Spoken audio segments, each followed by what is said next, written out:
Hi, I'm Lou with another episode of My Car Story, and today we're out in Carpentersville, and I'm with Humberto Garcia. Humberto, good to see you. Lou, nice seeing you. And I'm going to grab this camera right off the bat. Humberto, first of all, where are we at? We're at Meadowdale Performance Garage. It's my shop. We specialize on antique vehicles, and anything that people don't want to do, bring it over, we'll fix it. Got it. And you're a fan of the Continental brand. So what car are we seeing today? This is a 72 Continental Mark IV. And why are you such a fan of the brand? What happened to you? I was 5 years old, and my dad gave me a catalog of a 71 Mark III. I thought it was the most beautiful car I ever seen in my life. Yes. And I couldn't wait until Dad brought the car home, and that's where it all started. And that's where it started. Come alongside me. We've got a special Lincoln here today. What year is this one, and what do we have? This is a 72 Continental Mark IV. 72 Mark IV, and this one is not an average one. What's the color on this one? It has a rose color. Rose diamond metallic.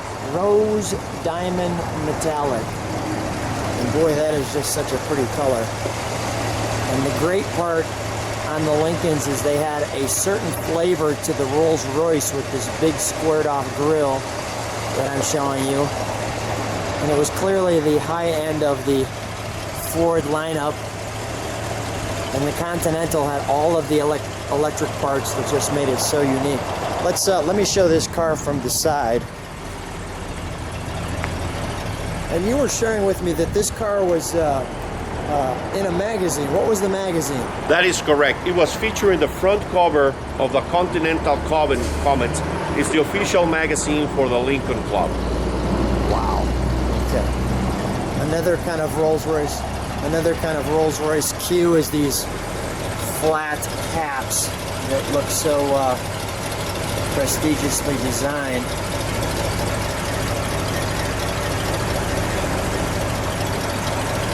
Mark IV badging, your signals, your lights. Do me one favor while we're up front. Just pull the headlights. I love to see those open up.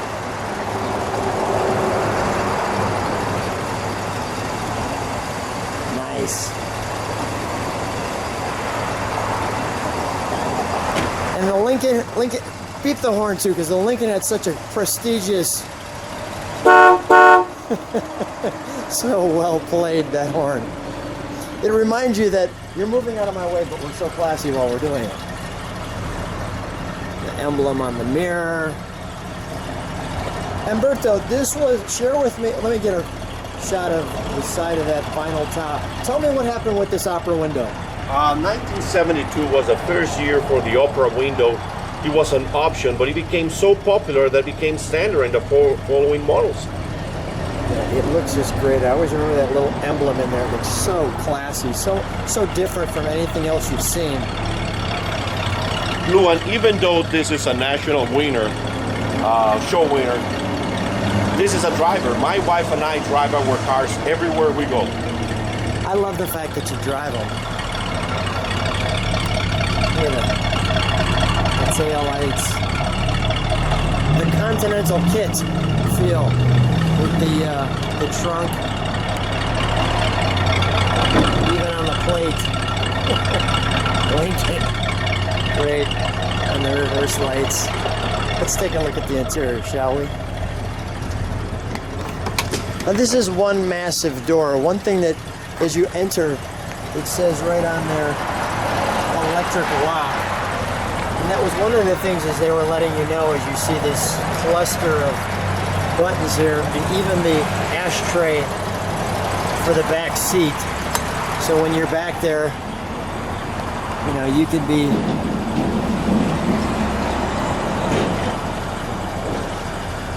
in your back seat and you'd have your own switches and your port window, and so cozy with even that piece that pulls out in the front. And as you look at the front buckets, which is really one of the nice things of the Mark IV as you enter, the power brakes, these will come up so that you can actually have kind of one big seat and sit across it in case you're sitting. So I'm going to shut this just because I've got that buzzing going. But Look at the classy interior. One important feature Sure. of the Continental series started featuring Cartier clocks since 1970. A lot of people confuse the Cartier clock with the Cartier edition.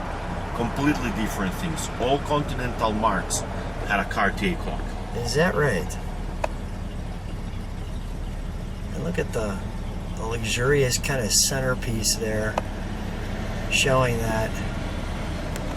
And we've got the steering wheel, your cruise, your look down the long hood, and we've got the factory 8-track quadrasonic tape. The Ford logo there. The power antenna. And alternator low fluid temperature. Tell me what the SureTrack stands for. Beginnings of ABS. This vehicle is equipped with an ABS system for the rear tires only. Okay. So, and is there, let's take a look Yes, under the let me hood. show you where the ABS unit is at. Thanks.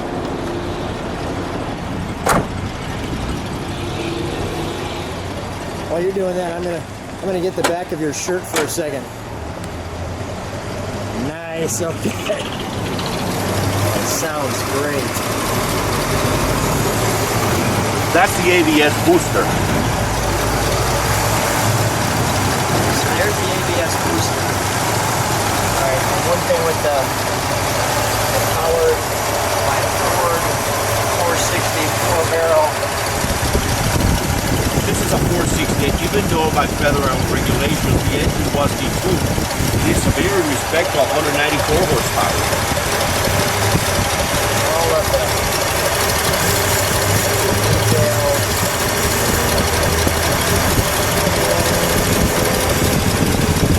Photograph. Humberto, what's this right here? So that's the cruise control servo. See this chain back there.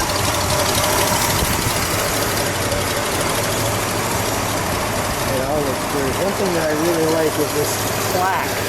This bolted plaque telling you what you have. So classy for a tag under the hood. So that's the axis for the Twilight Sentinel. Twilight Sentinel fills up lights of the car approaching you at night and lowers down the high beams or increases them. Is that right? That is correct. All right, do me one favor. Let's get a little rev in the back of this.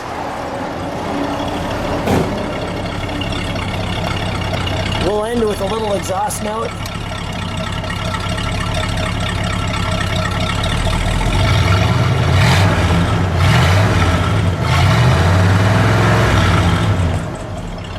So classy. You know, it has the sound of power, but not, you know, a screaming V8 that, I just, you know, I'm coming down the road and you better get out of the way. Humberto, go ahead. Correct. And everybody talks about muscle cars. What more powerful than 460 cubic inches? Humberto, great car. Thanks for sharing it with the viewers. Thanks for being on My Car Story. Thanks, Lou, and come back soon.